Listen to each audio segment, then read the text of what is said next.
तो स्वागत है आपका अपने YouTube चैनल शुभम अड्डा एकेडमी में। दोस्तों आज हम लेके आए हैं आपके लिए एमपी पुलिस आरक्षक भर्ती जो 2022 चल रही है।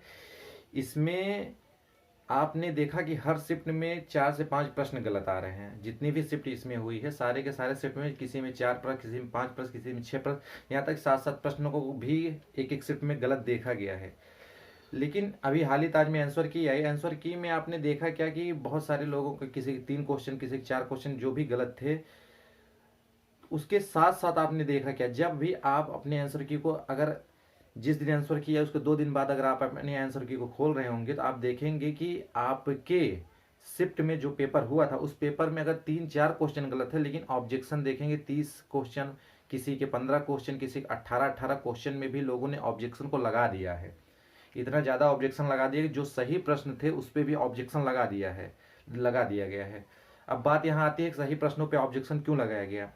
तो जैसे कि हमें लगता है, देखो जिस भी बंदे का सही प्रश्न गलत हुआ होगा, जैसे आपका जो प्रश्न सही है या जिसको आयोग ने सही मान लिया है और आपका भी वो प्रश्न सही है, लेकिन जिस बंदे का वो प्रश्न गलत हो गया है उसने क्या काम किया है कि उस प्रश्न पर ऑब्जेक्शन लगा दिया है।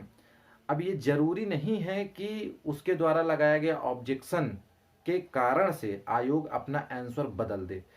आयोग तभी अपना आंसर बदलेगा जो आयोग ने दिया है जब उसको कोई एक ठोस सबूत मिलेगा। अब ठोस सबूत में क्या है, जब आपने आंसर की खोला होगा तो आपने आंसर की में देखा होगा कि जहां पे आप ऑब्जेक्शन में जा रहे थे, ऑब्जेक्शन में क्या दिखा रहा था कि क्या उसमें पूछ रहा था क्या क्वेश्चन गलत है, क्या ऑप्शन गलत है, क्या इंग्लिश और हिंदी दोनों के ऑप्शन अलग अलग दिए गए हैं, क्या हिंदी और इंग्लिश दोनों के प्रश्न अलग अलग दिए गए हैं।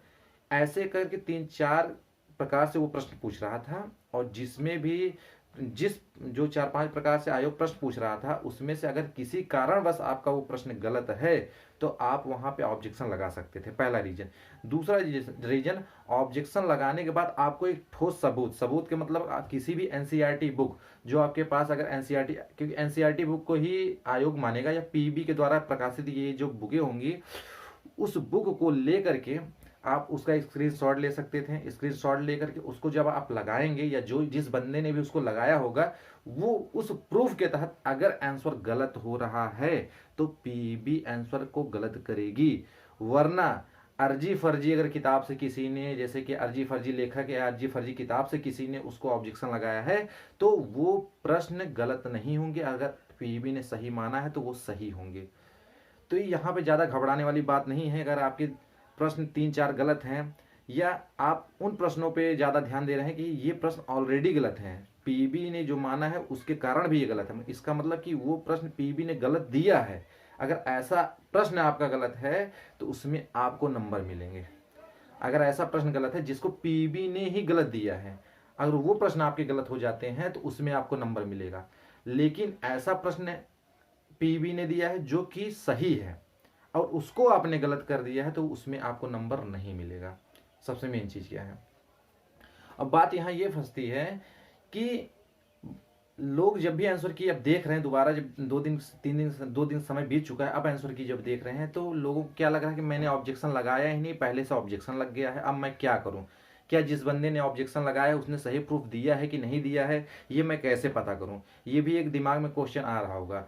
तो अब अगर ये दिमाग में क्वेश्चन आपके आ रहा है तो इस पे आप कुछ भी नहीं कर सकते, क्योंकि जिस बंदे ने उस प्रश्न पे ऑब्जेक्शन लगाया अगर उस पे उसने ठोस सबूत या ठोस एनसीईआरटी बुक या पीबी के द्वारा प्रकाशित बुक से अगर उसने उस पे कंप्लेन नहीं दिया होगा तो उसमें उसका भी नुकसान हो सकता है और आपका भी नुकसान हो सकता है। आप सोचेंगे अगर मैं दिया होता तो मैं एक अच्छी बुक से, एक अच्छे प्रकाशक की बुक से मैं उसमें डाला होता, अपने जो भी क्लेम थे मैं अच्छे प्रकाशक की बुक से डाला होता। लेकिन अगर अगले बंदे ने अच्छे प्रकाशक की बुक से उसको नहीं क्लेम किया है, एनसीईआरटी की बुक द्वारा उस पर क्लेम नहीं किया है, तो उसमें आपका भी नुकसान होगा और जिस बंदे ने डाला है उसका भी नुकसान होगा। यानी एक बंदे ने अगर गलती की है आंसर की में जब उसने ऑब्जेक्शन डाला है, ऑब्जेक्शन में अगर उसने फर्जी किताब का प्रयोग किया होगा तो उसका भुगतान सारे स्टूडेंट को करना पड़ेगा। जिसका भी वो प्रश्न गलत होगा सबको वो भुगतान करना पड़ेगा। तो कहने का मतलब है सारी चीज डिपेंड होती है कि जिसने भी जिस प्रश्न पे ऑब्जेक्शन किया उसने उस प्रश्न में ऑब्जेक्शन किस तरीके से किया है। अगर सही तरीके से ऑब्जेक्शन किया होगा तो उसको आपको फायदा मिलेगा, अगर गलत तरीके से ऑब्जेक्शन किया होगा तो उसको आपको फायदा नहीं मिलेगा।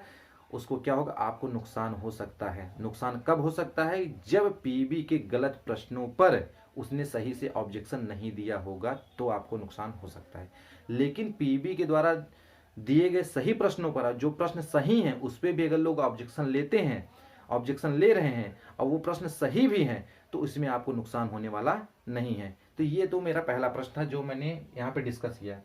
दूसरा, ये किसको फायदा किसको नुकसान, उसको हमने इसमें बताई दी कि इससे किसको फायदा होगा किसको नुकसान होगा। इसमें कोई घबराने वाली बात नहीं है कि 30-30 40-40 ऑब्जेक्शन लग रहे हैं तो मेरी आंसर की में मेरा आंसर गलत हो जाएगा, ऐसा कुछ नहीं है। जो गलत है वही गलत माना जाएगा और जो सही है वो सही ही रहेगा, चाहे 100 के 100 प्रश्न पर ही ऑब्जेक्शन क्यों ना चला जाए। ठीक है, जो गलत है वही गलत होगा। ठीक है, अब बात यहाँ ये आती है कि ऑब्जेक्शन के बाद मेरिट कितने बार बनेगी।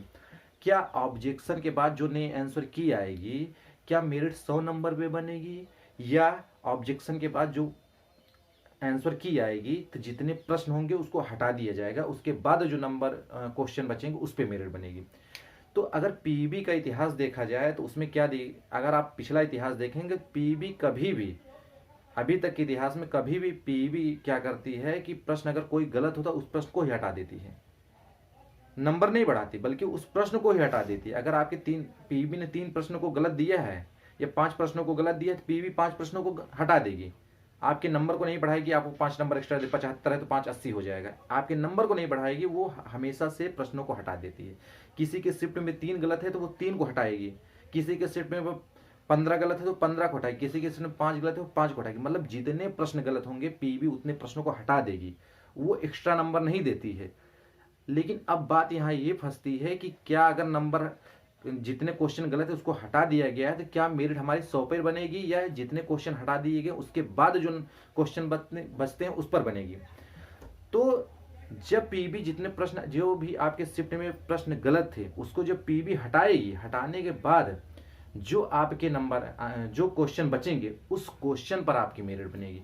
मानो कि अगर 100 नंबर का पेपर, देखिए 100 नंबर का पेपर था, इसमें किसी शिफ्ट में 5 प्रश्न गलत हो गए, 5 प्रश्न गलत हो गए तो पीबी, अभी तक के इतिहास पीबी करती क्या है, 5 प्रश्नों को हटा देगी। इसका मतलब अब वो 95 पे मेरिट बनाएगी, जो 100 पे मेरिट बनती थी ये 95 में मेरिट बनेगी। मतलब अगर 95 नंबर पे काउंट होता है, अगर आपके प्रश्न 95 सही हैं और 95 नंबर पे अगर आपका काउंट हो रहा है तब भी आपके नंबर बढ़े हुए माने जाएंगे।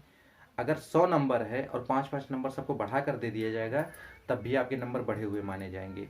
तो लेकिन पीईबी का इतिहास अगर देखा जाए तो पीईबी हमेशा गलत प्रश्नों को हटाती है। अब देखिए आगे क्या करती है, क्या वो अपने इतिहास को बदलती है कि पुराने इतिहास पे ही चलती है। अगर पुराने इतिहास पे चलेगी तो जितने क्वेश्चन गलत होंगे उसको हटा देगी, अगर उसको कुछ नया तरीका करना होगा तो जो क्वेश्चन गलत हैं उसका सबको नंबर दे देगी। ठीक है, इसका प्रभाव किसी भी पढ़ने वाला, ज़्यादा इसका प्रभाव किसी पे नहीं पड़ेगा। कहने का मतलब जिसका जितना क्वेश्चन सही है, जिसका जितना क्वेश्चन गलत है उस पर बहुत ज़्यादा 1-2 नंबर का ऊपर नीचे प्रभाव पड़ सकता है, इससे ज़्यादा प्रभाव नहीं पड़ सकता। प्रभाव अगर पड़ेगा तो सबसे ज़्यादा प्रभाव पड़ेगा नॉर्मलाइजेशन का। आपके नंबर, आपकी शिफ्ट हार्ड थी या इजी थी, नॉर्मलाइजेशन का प्रभाव सबसे ज़्यादा पड़ने वाला है। नंबर गलत है सही है, इसका प्रभाव ज़्यादा कुछ पड़ने वाला नहीं है, क्योंकि अगर नंबर मिलेगा तो सबको मिलेगा, नंबर घटेगा तो सबको घटेगा, अकेला तो आपका घटने वाला है नहीं, तो इसलिए इसका प्रभाव ज़्यादा नहीं पड़ेगा, ज़्यादा प्रभाव नॉर्मलाइजेशन का पड़ेगा। तो अगर ये जानकारी आपको अच्छी लगी है तो अगर ये जानकारी आपको अच्छी लगी है तो इस चैनल को सब्सक्राइब करें, बेल आइकन को ज़रूर दबाएं, इस वीडियो को ज़्यादा से ज़्यादा शेयर करें, लाइक करें। एमपी से रिलेटेड ऐसे ही लेटेस्ट न्यूज़ हम लेकर लगातार आते रहेंगे। धन्यवाद।